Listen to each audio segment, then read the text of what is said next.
बर्फीली पहाड़ियों के बीच एक घना जंगल था जिसमें निम्मी और अपने दोनों बच्चों के साथ रहती थी। निम्मी अपने बच्चों का पालन पोषण अकेले ही किया करती थी। ऊपर से बारिश का मौसम भी था। बहुत तेजी से बारिश हो रही थी। अंदर निम्मी की बेटियां दोनों बहुत भूखी थीं। तभी लाडो बोलती है, मम्मा मुझे बहुत भूख लगी है, प्लीज़ भोजन दो ना कहीं से। 2 दिन हो गया हम लोगों ने कुछ भी नहीं खाया। हाँ मम्मा, छोटी ठीक कह रही है, मुझे भी भूख लगी है और आपको भी तो भूख लगी होगी ना, आपने भी इतने दिनों से कुछ भी नहीं खाया। हाँ मेरी बच्चियाँ, भूख तो मुझे भी लगी है, पर सबसे पहले मुझे तुम लोगों को देखना है। बारिश बहुत तेज़ है, फिर भी भूखे पेट तो नहीं रहा जाएगा। मैं तो किसी तरह रह जाऊंगी, पर मैं तुम लोगों को भूखे पेट नहीं सोने दूंगी। मैं बाहर जा रही हूँ भोजन लेने। तुम लोग कहीं भी बाहर मत जाना, इसी घर में रहना। हम भोजन लेके जल्दी ही वापस आएंगे। पर मम्मा, इतनी बारिश में आप कैसे जाओगी? अगर आप बीमार हो गई या फिर आपको कुछ हो गया तो हम लोगों का क्या होगा? मम्मा, बारिश बहुत तेज है, आप रहने दें, आप भोजन लेने मत जाएं। हम लोग भूखे पेट ही सो जाएंगे, पर अगर आपको कुछ हो गया तो हम लोग नहीं रह पाएंगे। मम्मा, आप रहने दें।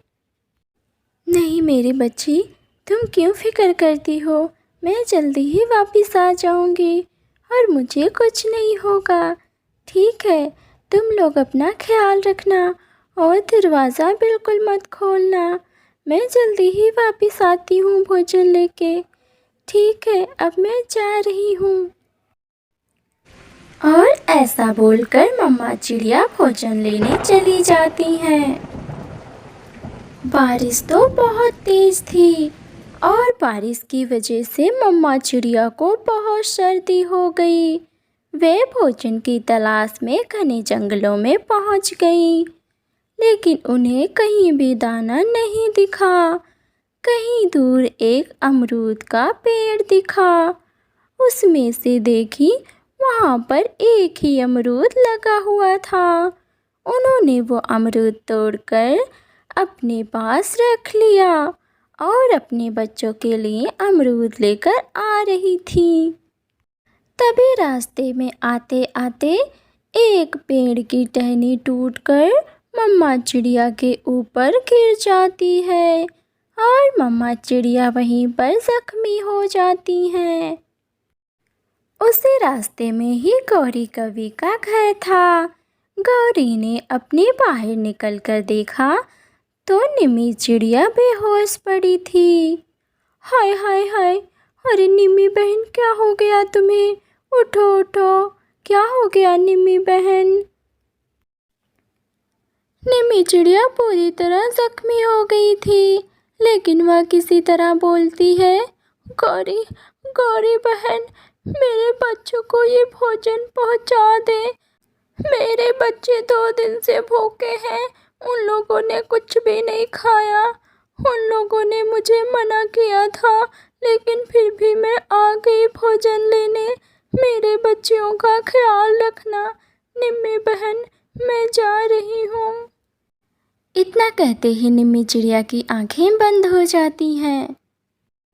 तभी कालू कौआ वहाँ आ जाता है। अरे गौरी, ये क्या किया तुमने? तुमने निम्मी चिड़िया को मार दिया क्या? हाय हाय कालू, अरे कुछ तो शर्म करो। मैं तुम्हारी बीबी हूँ, कोई खूनी थोड़ी ना हूँ जो मैं ऐसे ही किसी की मर्डर करती फिरूँ। निम्मी चिड़िया मुझे आखिरी शब्दों में कहती गई कि मैं उनके बच्चों का ख्याल रखूं और ये भोजन उनके बच्चों तक पहुंचा दूं। मैं ये भोजन उनके बच्चों तक ले जा रही हूँ।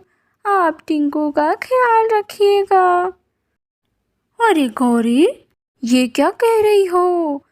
तुम्हें इतना बढ़िया भोजन मिला है और तुम दूसरे के बच्चों का पेट भरने की सोच रही हो। इतनी बारिश में तो हम लोग भोजन नहीं ला पाए। ये भोजन हम अपने टिंकू को दे देंगे और खुद भी खा लेंगे। अरे अरे कालू, कुछ तो शर्म करो। निम्मी चिड़िया अब नहीं रही, उनकी दोनों बेटियां अनाथ हो चुकी हैं। और क्या आपको नहीं पता, मरने वाले की हर इच्छा पूरी करनी चाहिए। गौरी, अपना मुंह बंद रखो। बड़ी आई सोशल वर्कर बनने। चुपचाप तुम घर के अंदर चलो और टिंकू को भोजन दो। तुम्हें कहीं बाहर नहीं जाना है। मैं तुम्हारा पति हूँ। मैं जो कहूँगा वो तुम्हें करना पड़ेगा।